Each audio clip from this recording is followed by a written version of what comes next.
Hello, this is Kalori. Welcome to Scrum and Agile Digest. Let's continue on with the Agile principles. So these are the four Agile values from the Agile Manifesto. So, it's not that there's no value on the items on the right. Okay, it just means that we value the items on the left more. So basically, we will value individuals and interactions more over processes and tools. We value working software over comprehensive documentation, or customer collaboration over contract negotiation, or responding to change over following a plan. And these are the main building blocks of Agile.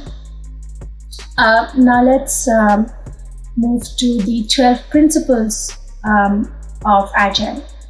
And again, I'm not really going to drain the slides here. You can read it up pretty much anywhere. But, it's one of the main things you have to remember is that when you do Agile, whatever form of Agile you're doing, you have to, whatever actions that you take, you have to make sure that all the four principles that we just talked about before and the 12 principles of Agile, you should follow in every step. And, the first one, talk about the 12 principles. The first one is satisfying the customer, right? That is our biggest priority. And how are you doing it? You're giving early and continuous delivery of valuable software. You are welcoming change, right? You are open to changing requirements, even if it's late in development. You want to have a competitive advantage. You want to give a product to the customer which they really want, which they can really use. You will be delivering frequently, right? In smaller iterations, maybe 2 to 4 weeks, right? Agile always prefers a shorter time cycle.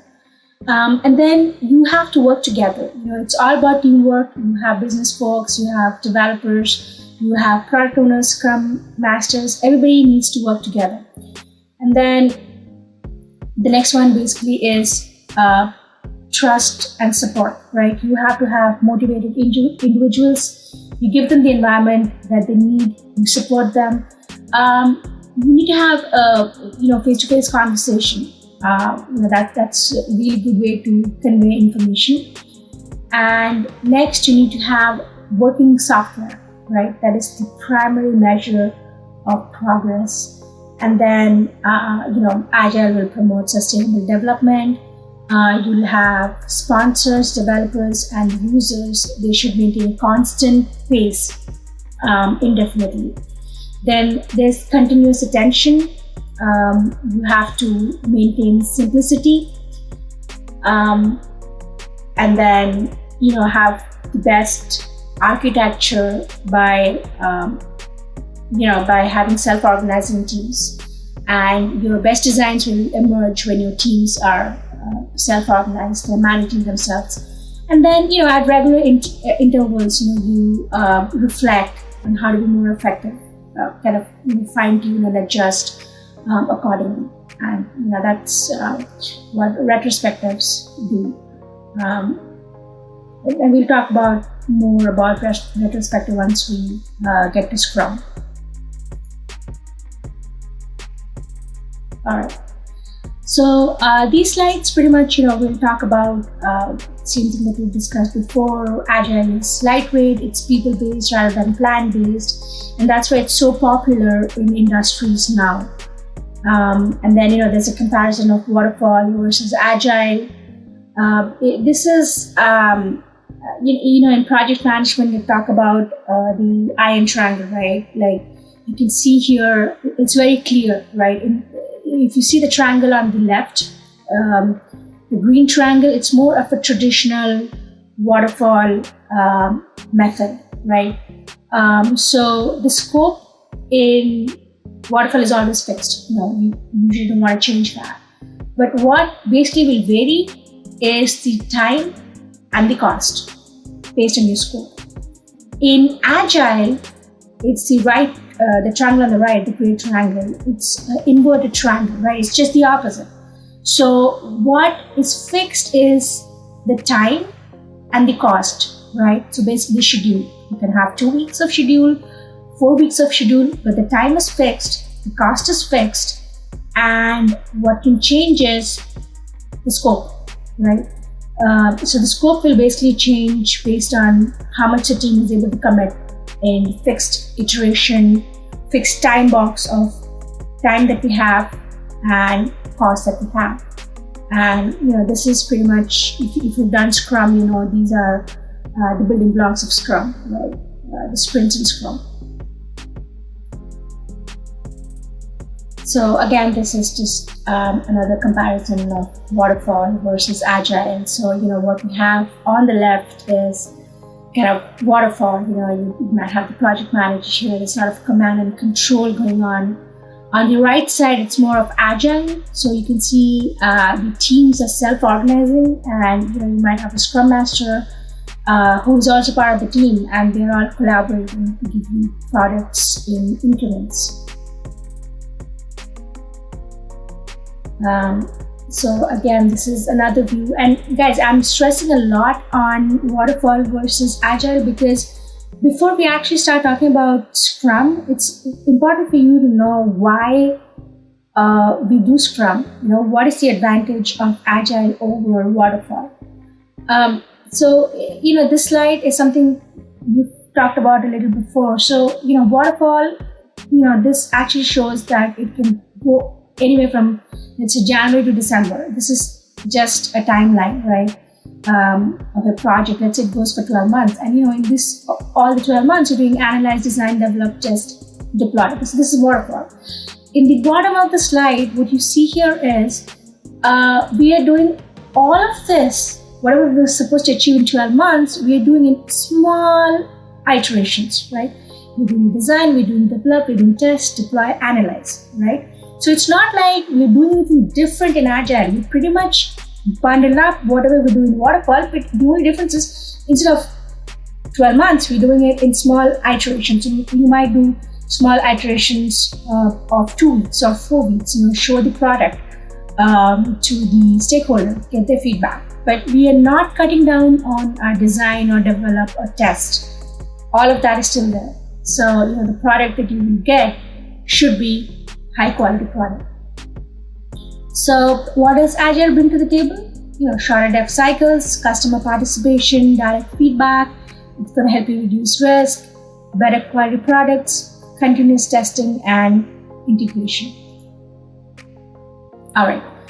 But Agile is, again, it's not a silver bullet. It's not, it'll work for most of the organizations, but it does come with its disadvantages. So you kind of need to weigh and see, if it's worth it to actually go into Agile and Scrum for your organization based on your needs.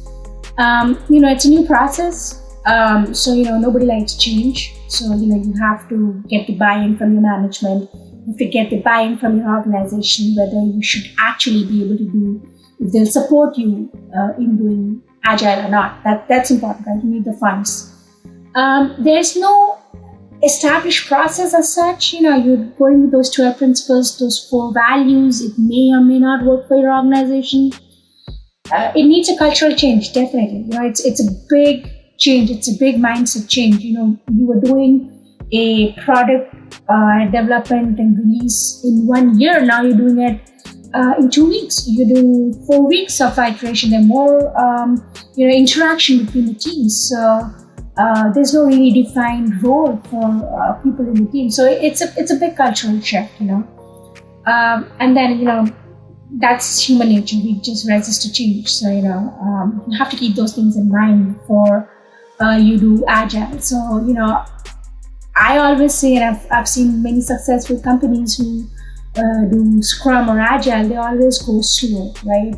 Make a small change in an organization, in maybe one department, maybe one department in IT or HR, and then see how that goes, get the positive feedback, get that success story, use that in the whole rest of the organization. Instead of going, big bang, go, take baby steps. That always works, and that's less risky as well. This is just something that I like. I love reading Dilbert. So this is something they're talking about. Scrum, Agile here. Some fun concepts. So the other thing is, you have to remember, just being agile is not enough. We're not just asking you to, look at the Agile Manifesto and just one day go declare, hey, I'm agile. It doesn't work like that. But by saying that you're agile, you actually have to do agile. You actually have to follow those processes. You have to have teamwork. You have to have the smaller iterations. You have to have more interaction with people. You have to have continuous feedback. That's important. So companies just throw around agile, sprint standards when they actually don't even do it. They're probably doing waterfall, kind of a hybrid model, or they're doing a lot of scrum parts, and that it's not always going to work for your favor. Something might work for some organizations may not really work for you. So you have to be really cautious about that. True agile, again, is continuous learning, it's continuous adjustment, and continuous adaptability. So it's not like a one-day change. There are a lot of components to that. And now let's talk about the different agile methodologies that we have, right? We have Lean, we have Kanban, we have feature-driven development, we have Crystal, XP, Scrum, right? And Scrum is the most popular agile method. Right? The other methods are also followed by many organizations. I don't have much experience in that, so I cannot talk about the other ones. I've just worked with Kanban and Scrum, so that's what I'll mainly concentrate on. Mainly Scrum, to be honest with you. So let's look at Scrum. Right now, Scrum has layers, right? What do you mean by that?